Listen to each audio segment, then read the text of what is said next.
इस पाठ का अगला बिंदु है विद्युत विच्छेद के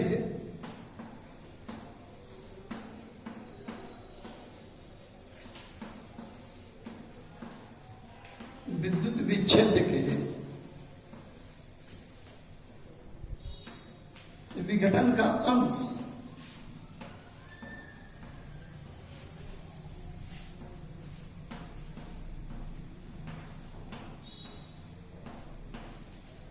अंग्रेजी में कहते हैं इसको degree of dissociation of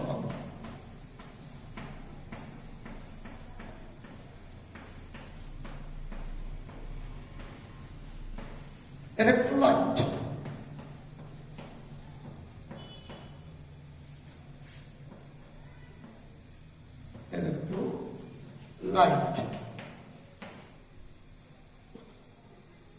degree of dissociation of electrolyte.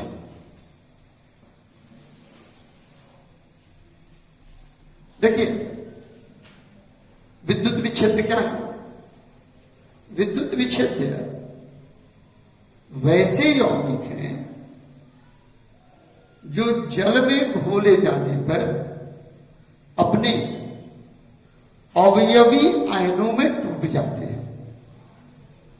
अवयवी आयन का मतलब हुआ अंग्रेजी में कहें उसको कॉन्स्टिट्यूएंट आयन्स, जिन आयनों से मिलकर वह यौगिक वह विद्युत विच्छेद बना हुआ है। तो वैसे यौगिक जो जल में घोले जाने पर या गर्म करके पिघलाए जाने पर अपने अवयवी आयनों में टूट जाते हैं, उन्हें विद्युत विच्छेद कहा जाता है। अब देखिए हमेशा यह आवश्यक नहीं है कि विद्युत विच्छेद जल में घुले और घुलने के साथ ही उसके सारे अणु अपने आयनों में टूट जाए। यह कतई संभव नहीं। कभी कभी हो सकता है, प्रायः नहीं भी होता है। तो प्रबल विद्युत विच्छेद और दो दुर्बल विद्युत विच्छेद, दो वर्गों में बांटा गया विद्युत विच्छेद को। तो प्रबल विद्युत विच्छेद वैसे विद्युत विच्छेद हैं जो जल में घुलने के साथ ही पूर्णतः आयनीकृत हो जाते हैं, उनका आयनीकरण पूरा हो जाता है।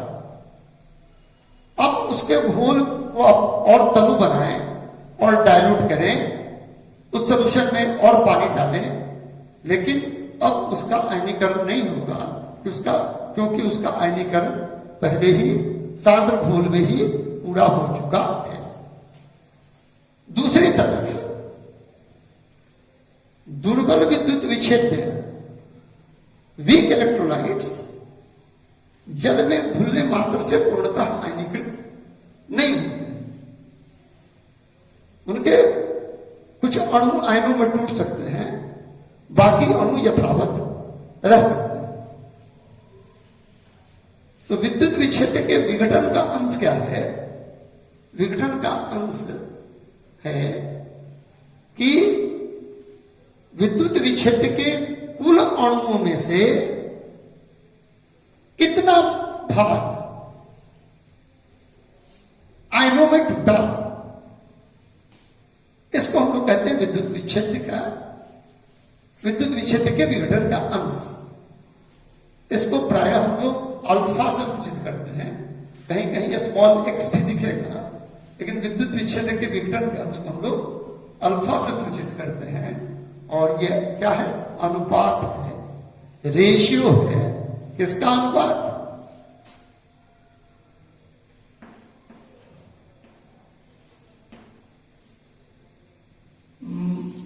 विद्युत विच्छेद प्रायः ध्रुवीय यौगिक आयनिक यौगिक होते हैं, पोलर कंपाउंड आयनिक कंपाउंड होते हैं। विद्युत विच्छेद के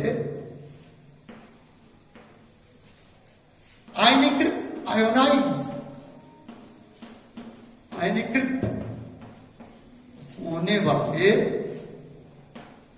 अणुओं की संख्या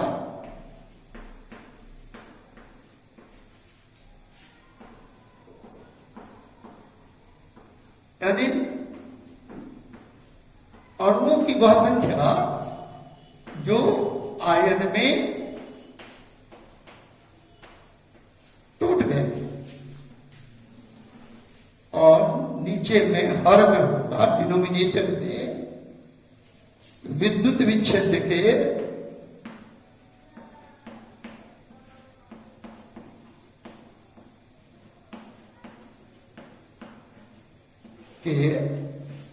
अणुओं की कुल संख्या, टोटल नंबर ऑफ मॉलिक्यूल्स,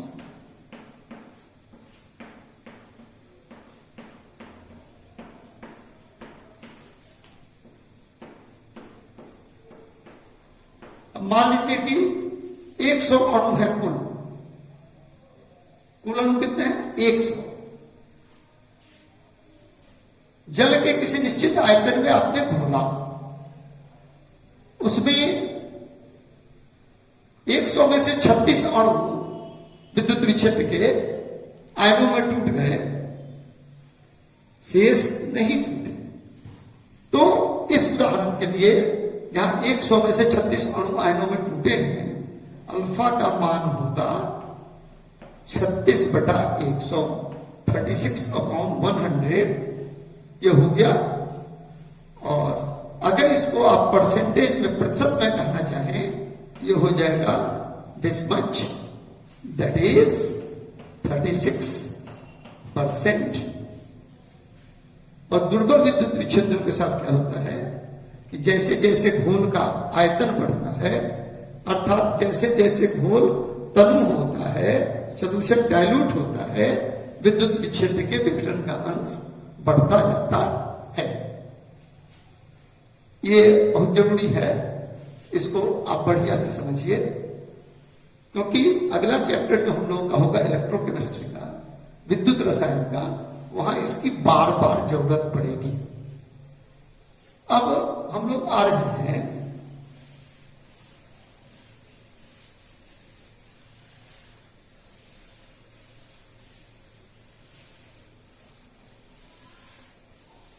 घोल के कॉलिगेटिव गुण के आधार पर विद्युत विच्छेद के विघटन का अंश ज्ञात करें।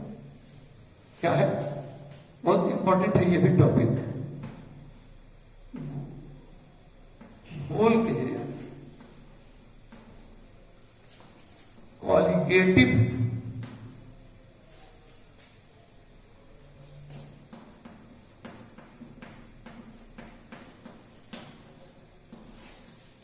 गुण के आधार पर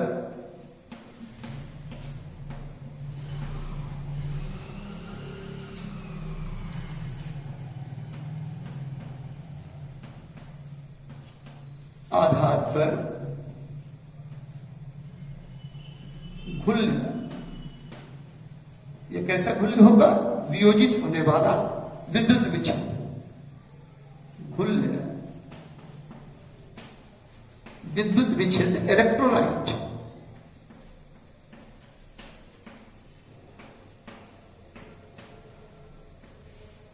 विद्युत विच्छेद के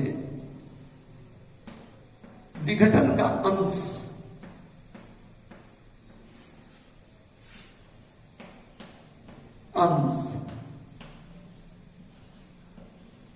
ज्ञात करना।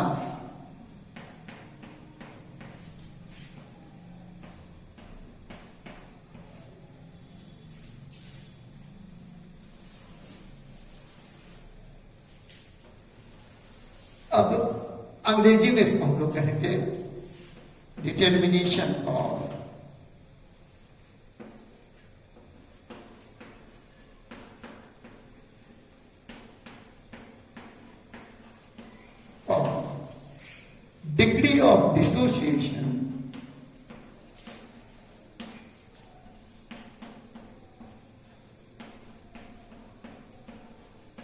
degree of dissociation of electrolyte या पहले तो ऊपर में खुले लिखा हुआ है, और सल्यूट। कैसा सल्यूट? जो एक इलेक्ट्रोलाइट है, विद्युत विच्छेद है,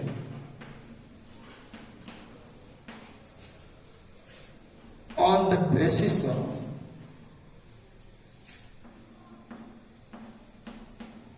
बहुत बड़ा शीर्षक हो गया, पॉलीनेटिव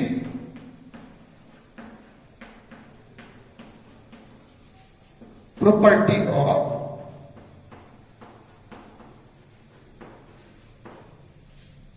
सॉल्यूशन।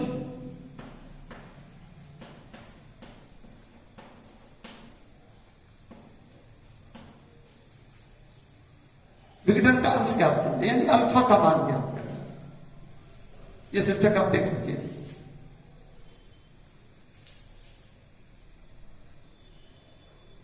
अब हम इसको मिटाएंगे, क्योंकि बोर्ड की जरूरत पड़ेगी यह ज्ञात करने के लिए।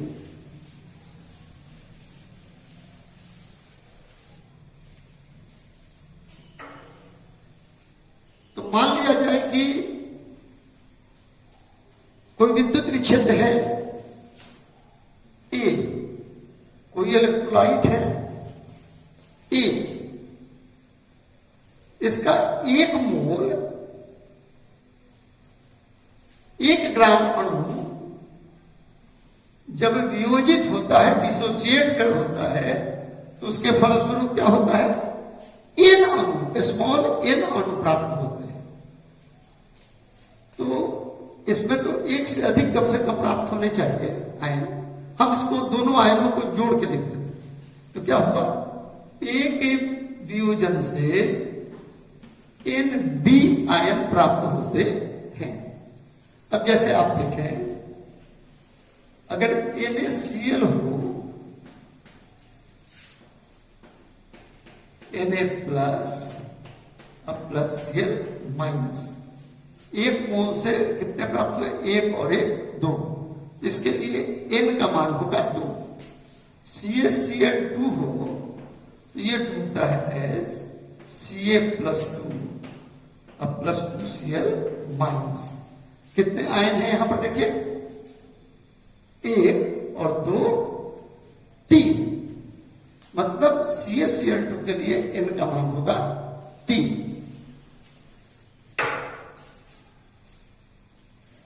ठीक है। अब देखिए, अभी वियोजन नहीं हुआ है, मतलब एक घुला नहीं है। विघटन के पूर्व, वियोजन के पूर्व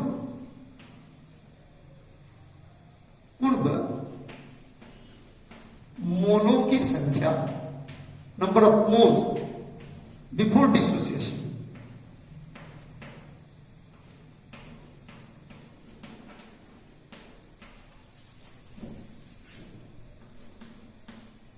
कितना है इसका? 1 और यह है 0। और विघटन के बाद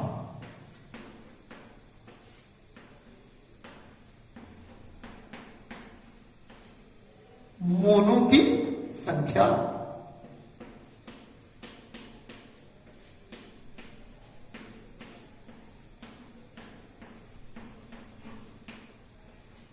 विघटन के बाद मोलों की संख्या।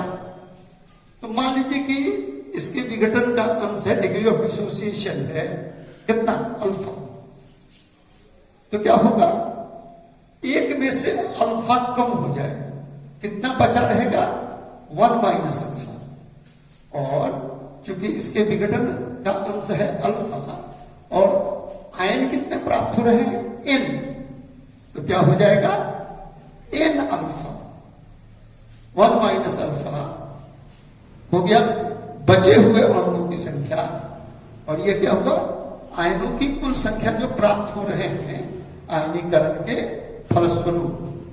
तो आयनीकरण के बाद, ध्यान देंगे, आयनीकरण के बाद घोल में कणों की कुल संख्या, कण का मतलब अणु और आयन दोनों, कण का मतलब अणु की कुल संख्या कितनी हो जाएगी?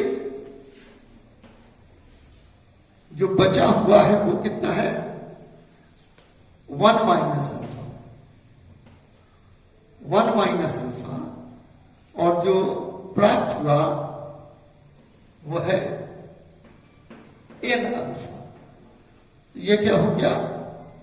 घुल्ले में मोनों की संख्या, कणों की संख्या, ठीक है, ये हो गया 1 minus alpha plus n alpha. अब हम लोग वांट ऑफ गुणक निकालें। आई का मान कितना होता है? घोल में कणों की कुल संख्या, वियोजन हो रहा है ना, तो वियोजन के उपरांत कणों की कुल संख्या बटा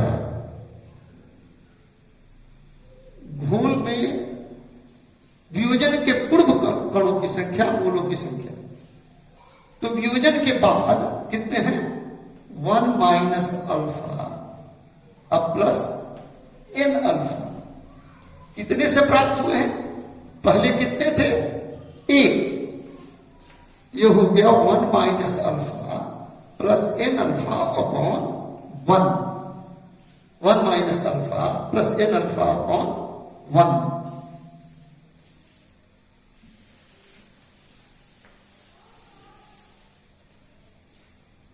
अब देखिए कितना हो गया? एक नीचे में है तो ये बदल गया। I is equal to 1 minus alpha अब प्लस n अल्फा। एक को हम लोग बाएं ले लें, 1 को लेफ्ट हैंड साइड में लें, ये हो गया या I minus 1 is equal to कितना हो गया? ये माइनस है तो उधर कर देते हैं, n अल्फा माइनस अल्फा या I minus 1 is equal to, क्या करें हम लोग? अल्फा को कॉमन ले लें, अल्फा इंटू n माइनस 1। क्या हो गया? अल्फा को कॉमन ले लिया गया तो I माइनस 1, अल्फा कॉमन हो गया n माइनस 1। क्या निकालना हम लोगों को? अल्फा विघटन के अंश का, डिग्री ऑफ डिसोसिएशन का मान निकालना। Therefore alpha is equal to how much? I minus 1 upon n minus 1। अब देखिए I वांट ऑफ गुणक, तो वांट ऑफ गुणक आप जानते हैं कि कितने आयन प्राप्त हुए? 1 से। वांट ऑफ गुणक के ऊपर बहुत चर्चा हुई है पहले से, चाहे तो 1 मिनट में देख लें। जैसे NS से कैसे टूटा ये? एस Na प्लस अब प्लस Cl माइनस। I बराबर क्या हो जाएगा इसके लिए? I का मान होता है संयोजन या वियोजन के बाद अणु या आयनों की संख्या बटा संयोजन या वियोजन के पूर्व अणुओं की संख्या। यहां कितने आयन प्राप्त हुए हैं? 1 और 1 2। अब पहले कितने थे? 1। यहां I का मान हो जाएगा 2। तो जो आप भूल लेंगे उसके लिए I का मान आप बड़ी आसानी से निकाल सकते हैं। उस भूल्य का आयनीकरण देख लेंगे, बस आपको निकल जाएगा। तो हम ये कहने जा रहे थे कि I का मान आपको मालूम है, N का मान मालूम है, एक तो आप जानते हैं। तो इस समीकरण की सहायता से बड़ी आसानी से अल्फा का मान, विद्युत विच्छेद के विघटन का अंश ज्ञात हो सकता है। अब इसमें 2 कारण बतलाए जाते हैं, 2 कारण बतलाए जाते हैं।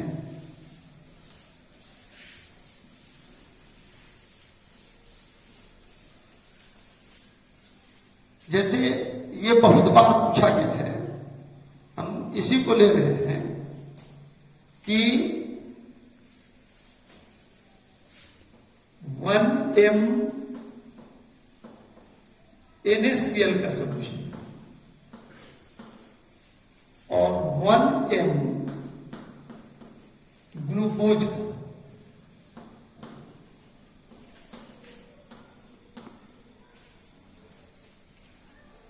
लेकिन सांद्रता बराबर है दोनों की।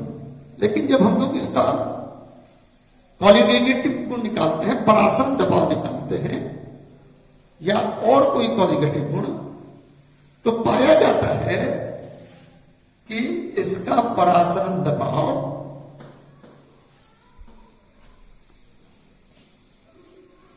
ग्लूकोज की, सोडियम क्लोराइड के घोल का परासरण दबाव जो है वो क्या है, यहां पाई NaCl is greater than pi glucose.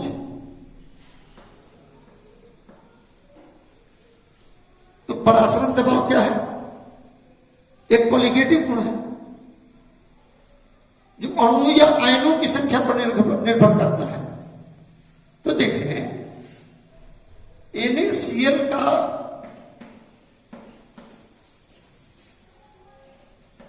वियोजन होता है, डिसोसिएशन होता है। जब उसको आप जल में घोलते हैं तो क्या हो गया, Na प्लस Cl माइनस, और ग्लूकोज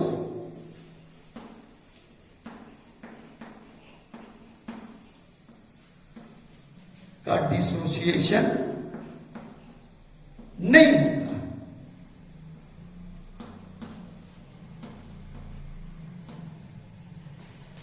ग्लूकोज का डिसोसिएशन नहीं होता।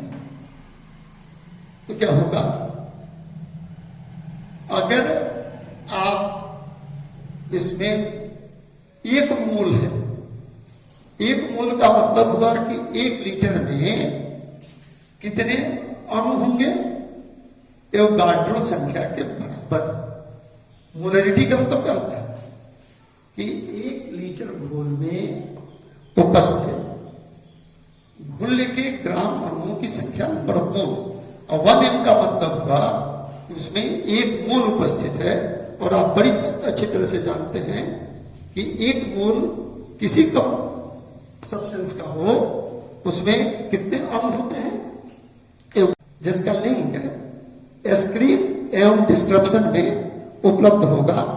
आप जो समझें, आवश्यक जरूरत समझें, इसके नोट्स को आप डाउनलोड कर सकते हैं।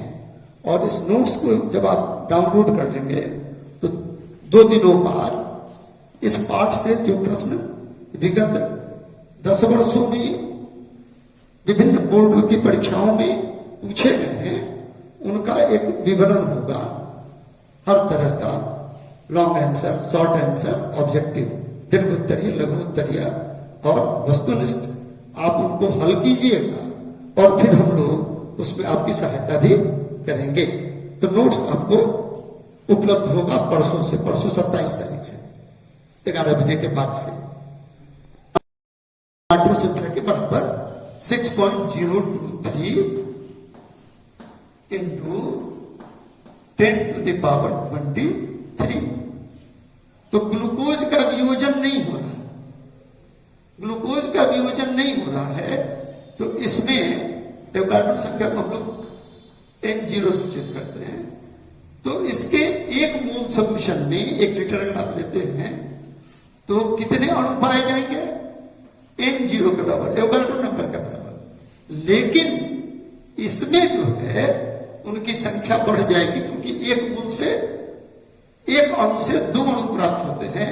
इसकी संख्या कितनी हो जाएगी, 2 इंटू N0 बढ़ गई।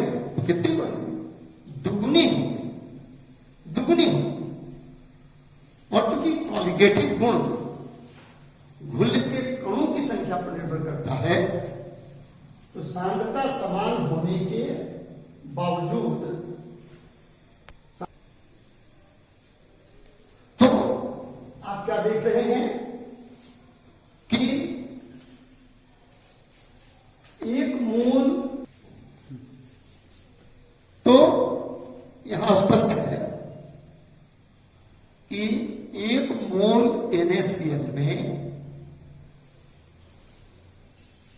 अणुओं की संख्या होगी 2 into N0, 2 into Avogadro number, क्योंकि एक अणु के वियोजन से 2 आयन प्राप्त होते हैं।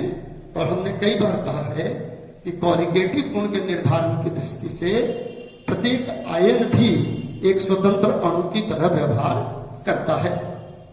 लेकिन ग्लूकोज का क्योंकि वियोजन नहीं हो रहा है, इसलिए 1m सॉल्यूशन होगा अगर 1 लीटर, तो उसमें अणुओं की संख्या एवोगाड्रो नंबर के बराबर ही होगी।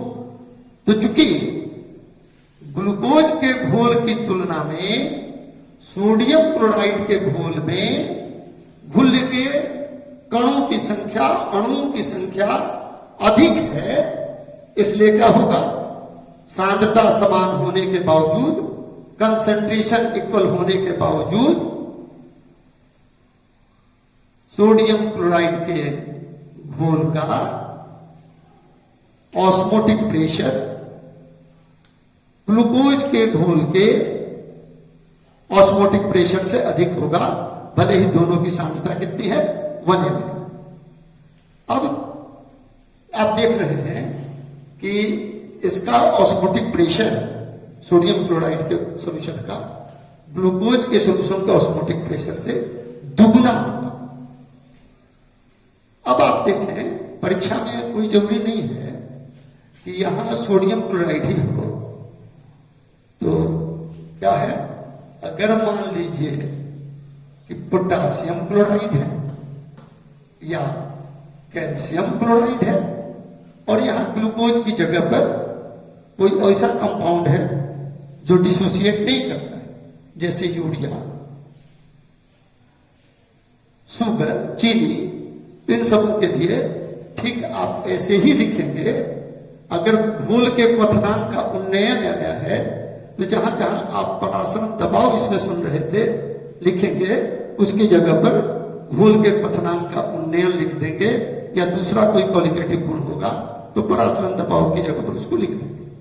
और NaCl की जगह पर KCl या CaCl2 जो परीक्षा में पूछा गया हो, और ग्लूकोज की जगह पर जो परीक्षा में डिसोसिएट नहीं करने वाला हो, आप यूरिया या शुगर, चीनी, जो पूछा गया हो लिख देंगे। अब एक प्रश्न पूछा जाता है, प्राय आसान सा है, कि 3-4 यौगिक दे दिए जाएंगे, 3-4 कंपाउंड, जैसे NaCl है,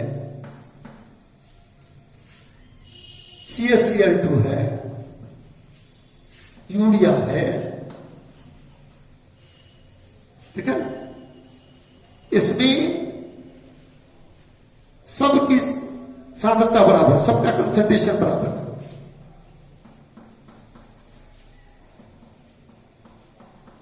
वन एम की जगह पर आप दूसरा भी ले सकते हैं, से 0.1, और इसका भी कंसंट्रेशन कितना है, 0.1 m। तो इसमें जो आपको एलिवेशन ऑफ बॉइलिंग पॉइंट या ऑस्मोटिक प्रेशर या डिप्रेशन ऑफ फ्रीजिंग पॉइंट, यानी जो क्वालिटेटिव गुण मिल रहा है, उसको घटते हुए क्रम में या बढ़ते हुए क्रम में, in order of decreasing order या इंक्रीजिंग ऑर्डर में सभी। तो देखिए, ये टूटा एज Na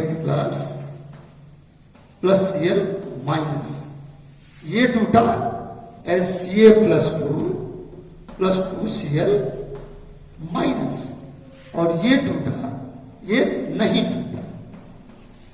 तो अगर आपने मान लीजिए कि +2, तो मान लीजिए कि ये नहीं टूटा, नहीं मान लीजिए नहीं टूटा ये, तो मान लीजिए कि हम लोग उम्मीद ये कर रहे हैं इसमें अणुओं की संख्या x पाई जाएगी इसके वजन के हिसाब से। तो इसका डिसोसिएशन नहीं हुआ, इसमें तो x रहेंगे। इसमें क्या होता है, एक अणु से 2 आयन प्राप्त हो रहा है, तो इसमें आयनों की संख्या होगी 2x, और इसमें आयनों की संख्या हो जाएगी 3x, यानी कणों की संख्या देखें इसमें सबसे कम है, सोडियम क्लोराइड में उससे ज्यादा है और कैल्शियम क्लोराइड में सबसे ज्यादा है। तो इसका कोई आप कॉलिगेटिव गुण लें से एलिवेशन ऑफ बॉइलिंग पॉइंट, तो डेल्टा टीबी यूरिया का सबसे कम होगा क्योंकि इसमें कणों की संख्या कम है, और उससे अधिक होगा डेल्टा टीबी किसका, NaCl। क्यों? क्योंकि इसके एक अणु के वियोजन से 2 आयन प्राप्त होते हैं और इसका और ज्यादा होगा डेल्टा टीबी CaCl2।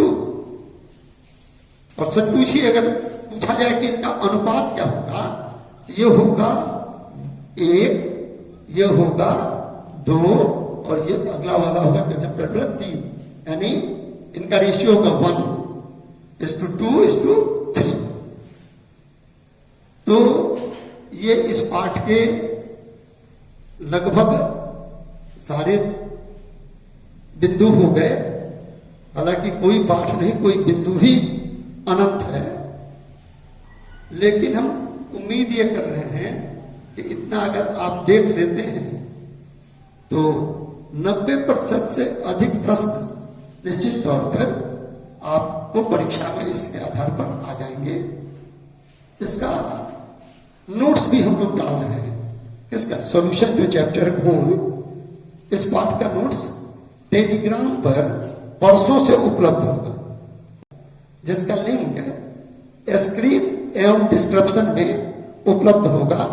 आप जो समझें, आवश्यक जरूरत समझें तो इसके नोट्स को आप डाउनलोड कर सकते हैं।